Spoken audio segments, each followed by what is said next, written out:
It is the winter of the year, dark and chilly. Perhaps it is a winter season in your life, dark and chilly there too. Come in to Christmas here. Let the light and the warmth of Christmas brighten our lives and world. Let us find in the dark corners of our souls the light of hope, a vision of the extraordinary in the ordinary. Let us find rest in the quiet of a holy moment to find promise and renewal. Let us find the child in each of us, the new hope, the new light born in us. Then will Christmas come. Then will magic return to the world. And now for our chalice lighting, a symbol of Unitarian Universalism. Light a candle in the darkness, and you pierce the gloom. Light a candle in the shadows, and love fills a room. Light a candle mid a sadness, and stars come to birth. Light a candle, Christmas Eve, and you mingle heaven and earth.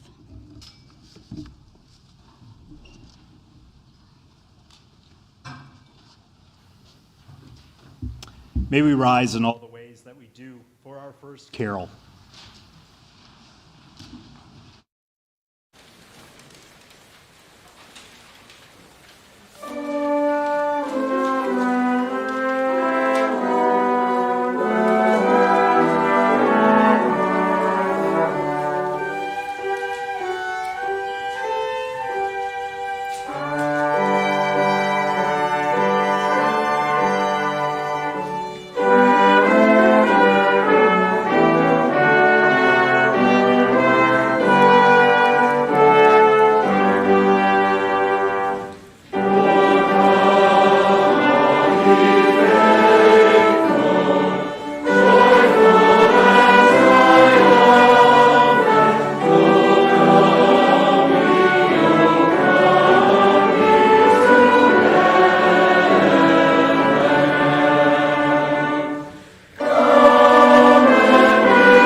The first of our gospel readings, both tonight taken from the gospel according to Luke.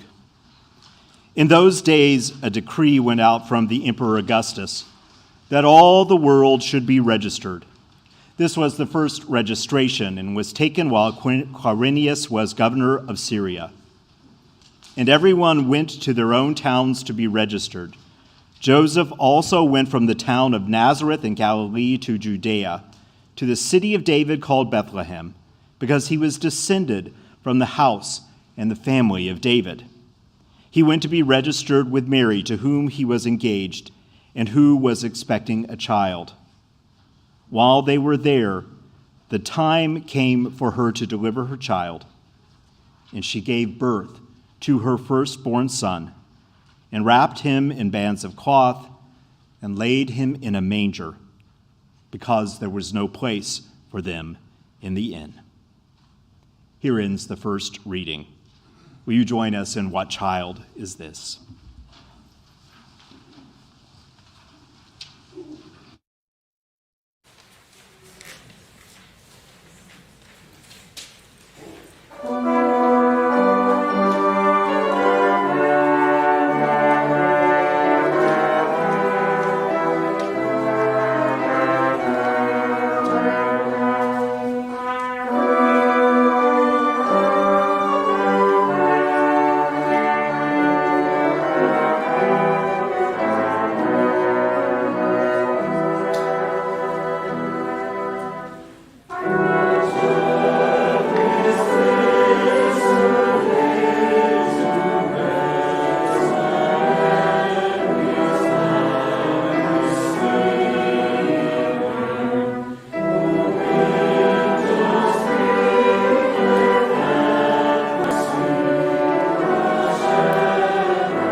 Our second reading continues the reading of the Gospel of Luke. In that region there were shepherds living in the fields, keeping watch over their flock by night. Then an angel of the Lord stood before them, and the glory of the Lord shone around them, and they were terrified. But the angel said to them, "Do not be afraid, for see, I am bringing you good news of great joy for all the people. To you is born this day in the city of David a Savior, who is the Messiah, the Lord. This will be a sign to you. You will find a child wrapped in bands of cloth and lying in a manger. And suddenly there was with the angel a multitude of the heavenly hosts, praising God and saying, "Glory to God in the highest of heaven, and on earth peace among those whom he favors."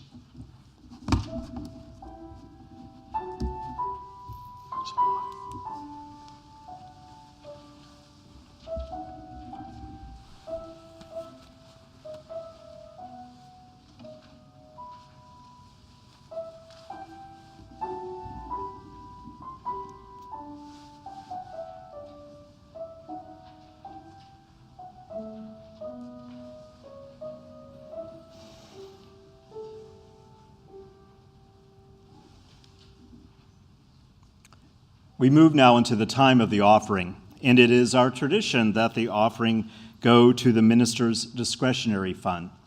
The minister's discretionary fund allows us to offer assistance both within this community and the larger community. It allows us to be able to do that quickly and often with a sense of privacy for those folks. In the last year, it has allowed us to reach out to local organizations to support their work in emergencies, but also for folks who need help with rent or with groceries or medical bills. So the primary way, the only way that it is really replenished over the years is through this offering.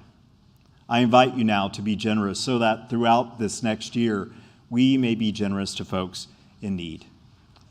The offering will now be received and given in a spirit of generosity.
As our greeters come forward with the offering, I invite us to offer a dedication to this good work by joining me in the dedication of the gifts printed in the order of service.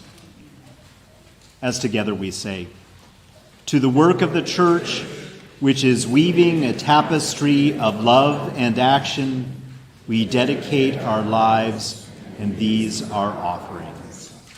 Thanks to all of you for your generosity. May we rise in the ways that we do and join in our next carol, Hark the Herald, Angels Sing.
Our reading is O Spirit That Is Ours by Linda DeSantis.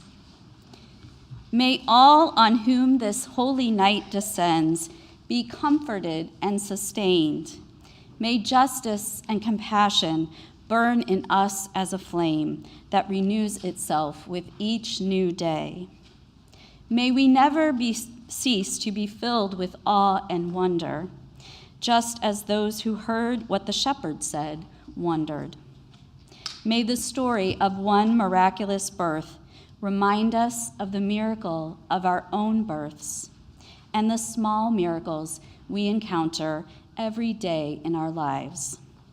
May our journey to this place be a blessing that we carry into the night and into our homes.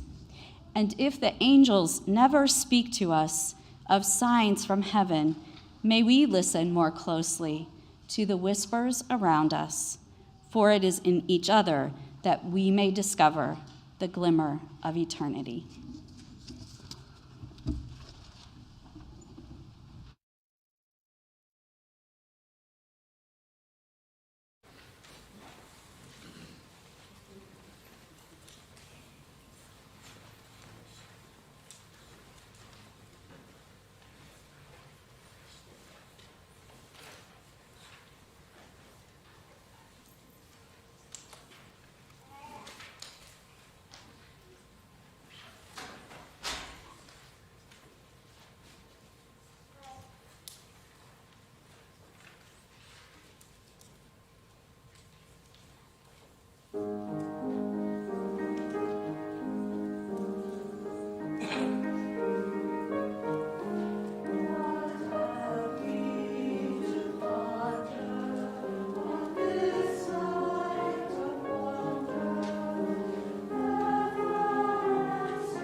Our 4:30 Christmas Eve service was written by colleague Karin Solvig Anderson, entitled Waiting for the Magic of the Season.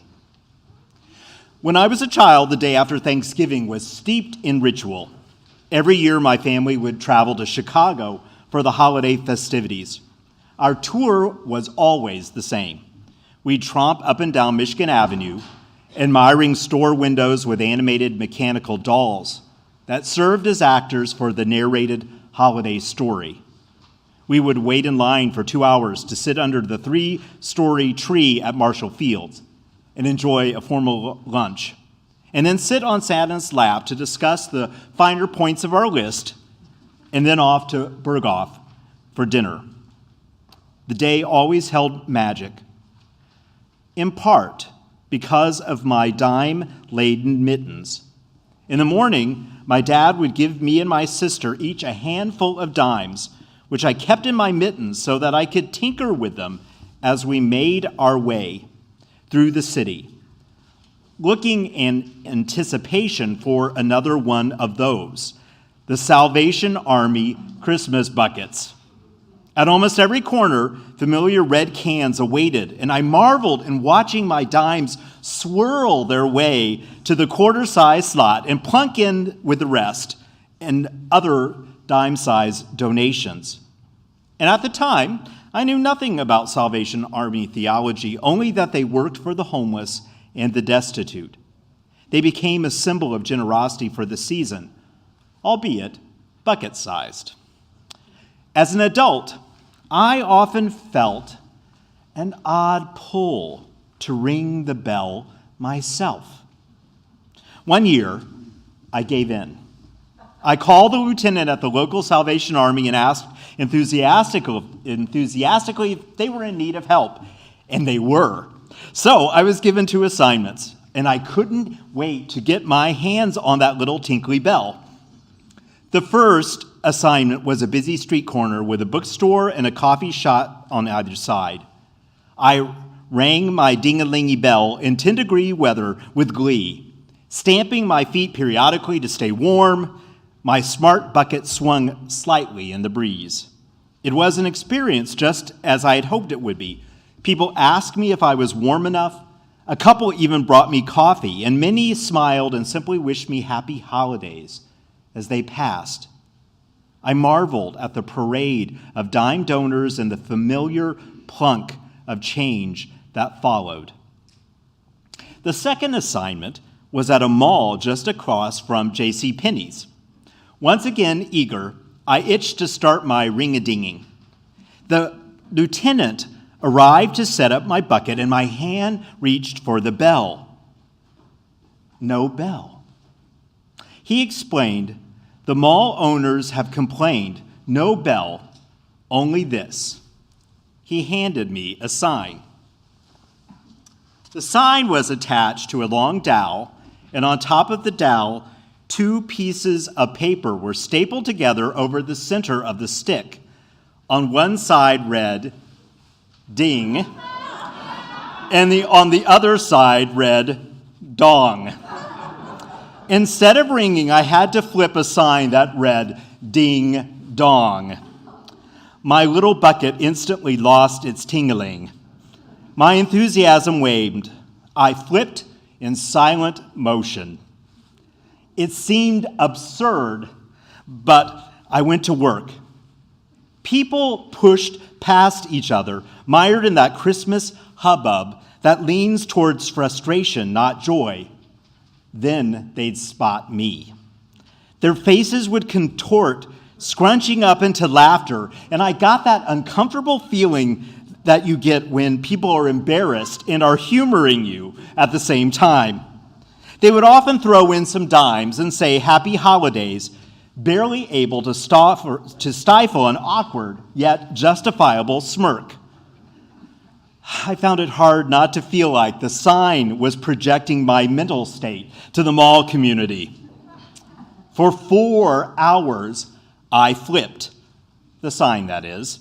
10 minutes before I was to quit, this fellow in black cowboy boots and a 10-gallon hat walked over to me and laughed. He full out chuckled and bent over hysterically laughing. And I stood taller and I flipped my sign with increased vigor. I couldn't tell where he was going to go with this. When he finally stood up for air, his eyes were smiling, so I hoped there was no malicious intent. But I was also ready to kick him in the shins for his reaction to me and my now stupid sign. Then he said, "I must say, I have never seen a sign like that before. Anybody that stands with a sign that says ding dong must be duly rewarded." He reached into his back pocket, retrieved his wallet. Crisp bills lay neatly in a uniform order. He ran through the 5s and the 10s and the 20s, and he got to a row of 50s. He pulled one out, a 50.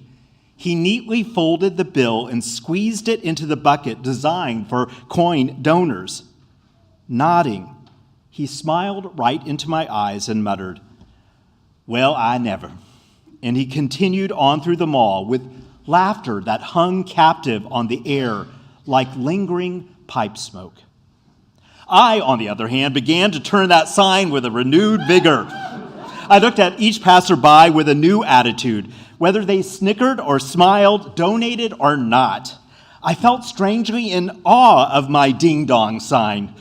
I was unabashedly proud that I was foolish enough to stand in a mall tenaciously flipping a sign, waiting for humor and or generosity to awake someone's humdrum spirit, waiting for it to finally dawn on me that my gifts of generosity and time needed to lose their pretense in order for any true generosity occur. Waiting just to discover that this season can still thrill and surprise. Waiting for magic, only to find that the red buckets held it all the time, even without the ding-a-ling. Here ends our story.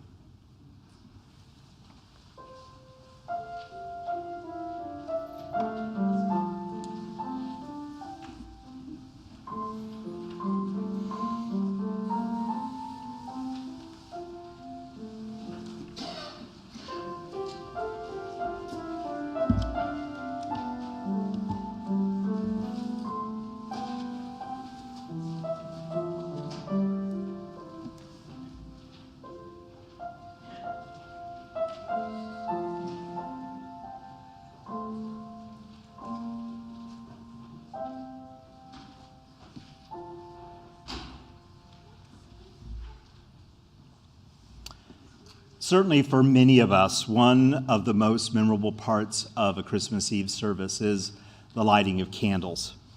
As we move into this time, may this be our spirit. Let us be still in the darkness of our sacred space and listen to the quiet around us. For even in the quiet, there is the gentle being with others. Let us feel the warmth of community, knowing we are not alone. For in the quiet, shadow is the glow of life within all. Let us know in the darkness the gift that each candle bears, a small flame, a diminutive light, yet the wondrous gift to kindle another glow. Let us be in awe at this moment as we each take up the flame and light envelops within this room. Together, we may hope for peace and goodwill to fill this night.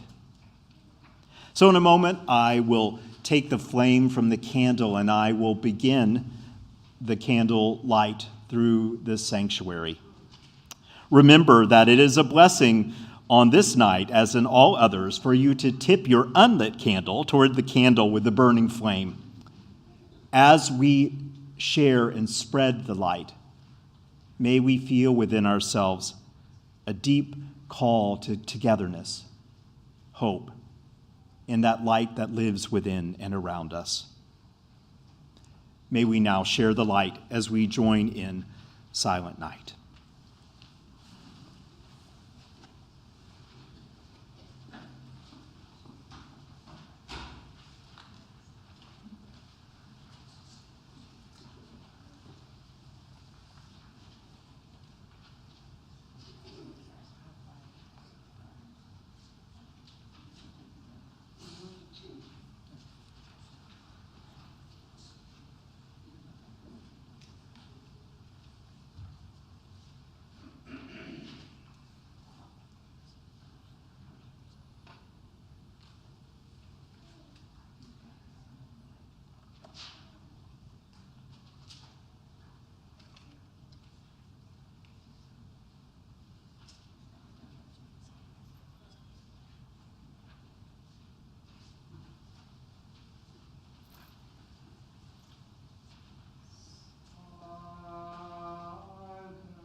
Our closing words are taken from the great Howard Thurman. When the song of the angels is stilled, when the star in the sky is gone, when the kings and princes are home, when the shepherds are back with their flock, the work of Christmas begins. To find the lost, to heal the broken, to feed the hungry, to release the prisoner, to rebuild the nations, to bring peace among others, to make music in the heart. I invite us to join in one final carol for the night. You can decide if it's time for you to extinguish your candle. May we rise in the ways that we do and join in Joy to the World.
May you go forth in peace. Whatever holidays you celebrate, may they be filled with love, and may peace reign on this planet in whatever way we can bring it about.